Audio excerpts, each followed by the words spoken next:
Alarmado ngayon ang pamilya de la Paz kung paano ipalilibing ang kanilang padre de pamilya. Gipit kasi sila, bagamat alam nila na merong iniwang pera para sa kanila. Ang tanong, saan kaya? Oo nga, matumba ka. Maliksi sa edad na 63 si Tatay Ted.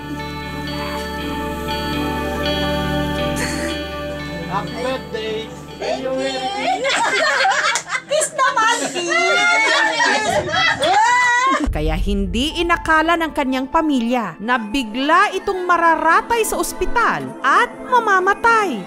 Inilihim pala kasi nito sa kanila na matagal na siyang may sakit sa kolon at sa baga. Na-check ako, umiyak na lang ako nang umiyak. Bakit kasi kinuha ka kaagad? Ang dami pa nga namin pangarap. Sabi ko, sige tay, I love you. Hindi ko alam na last na pala yun na usap namin ng tatay ko. Hindi rin alam ni Nanay Ising kung saan kukunin ang gagastusin sa burol at pagpapalibing ng kanyang mister na aabot ng 200,000 pesos. Hanggang may naalala siya. Yung tatay mo kasi laging may sinasabi na hanapin yung wallet, may pera daw yun. Totoo kaya ito? At kung sakali, mahanap kaya nila ito sa gulo ngayon ng kanilang bahay? Madalas daw talagang magtago ng pera sa sulok-sulok ng kanilang bahay si Tatay Ted. Nariyang nahulihan ito ng pera na inipit sa linoleum, Dito, banda rito. sa dingding, Dito sa mga butas ng mga hollow blocks yan. Pag emergency, kulang sa pambayad sa tindahan. Ito, mga coins na nga lang. sa banyo, Yung butas na to, yung mga ganito siya nagtatago. Iniipit niya yan dyan. Niroroll na gano'n, parang sigarilyo. kahit pa sa ilalim ng kanilang mga santo. Dollar pa nga yun eh. 4,000 lang yung palit ko. Yung isang bumili sa amin, sabi niya, yan si Uncle Ted, meron niyang tinupi-tupi na pera. Sabi niya, ipon daw. Saan naman kaya niya sinuksok yun?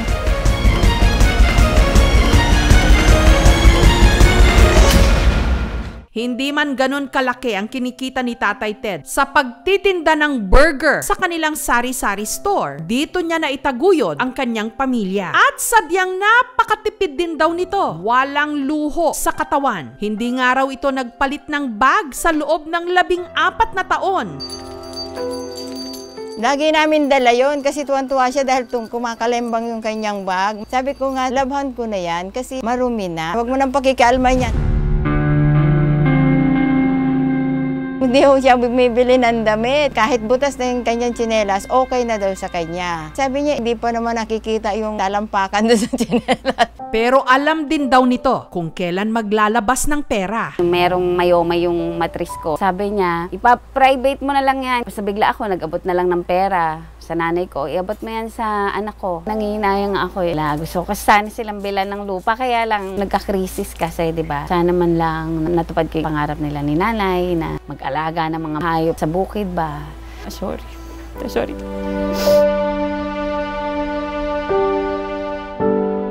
Ang bilin din daw nito sa oras na siya'y mawala sa mundo. Sana mailibing siya kasama ng namayapan niyang magulang. Ang sabi niya nga, ibalot ko na lang daw siya sa banig. Sabi ko, grabe ka talaga. Hindi naman ganun. Sabi ko nga.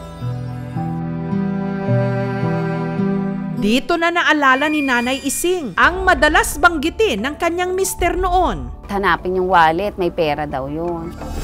Check mo, malay mo, totoo namang may pera yan si tatay. Nasa naman kaya yung wallet na sinasabi niya? Pero sa gulo ng kanilang bahay, hindi nila alam kung saan hahagilapin ang wallet na yon. Kaya sinimulan na nila ang paghahanap. Napasok lang ako sa tindahan, tapos nakita ko lang yung bag.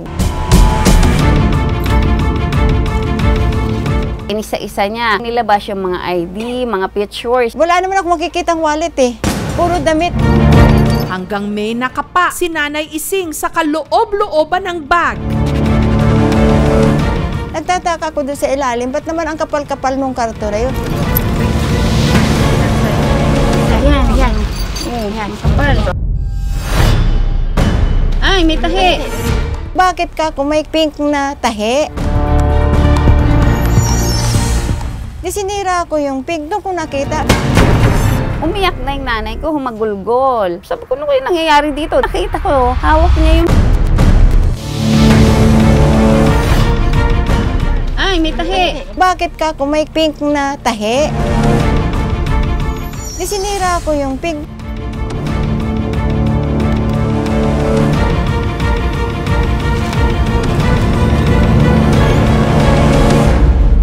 At dito na nga tumambad sa kanya, may plastic ng burger na sa loob, ang brown paper bag na naglalaman ng tig-1,000 piso.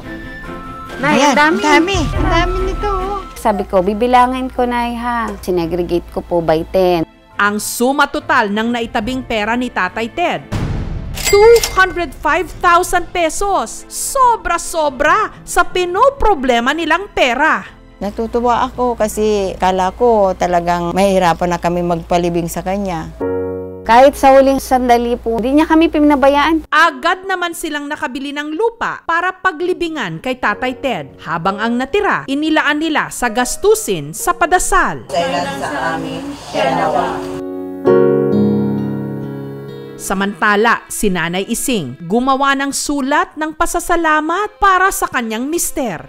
Tay, maraming salamat sa pagmamahal sa akin at sa aking mga anak at sa aking mga apo. Maraming salamat sa mga masasayang alaala. Habang ang buhay namin itong maaalala.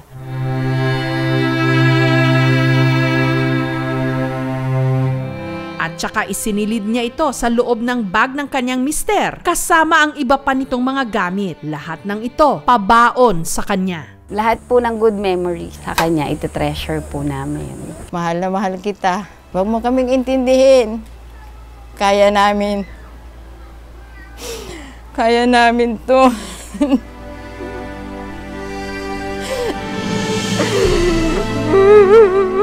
Hindi naman talaga natin maiiwasan ang kamatayan. Ngayon, mas mainam kung sa iyong patutunguhan, tunay kang payapa dahil ang iyong pamilya, Oo nga, batamba ka.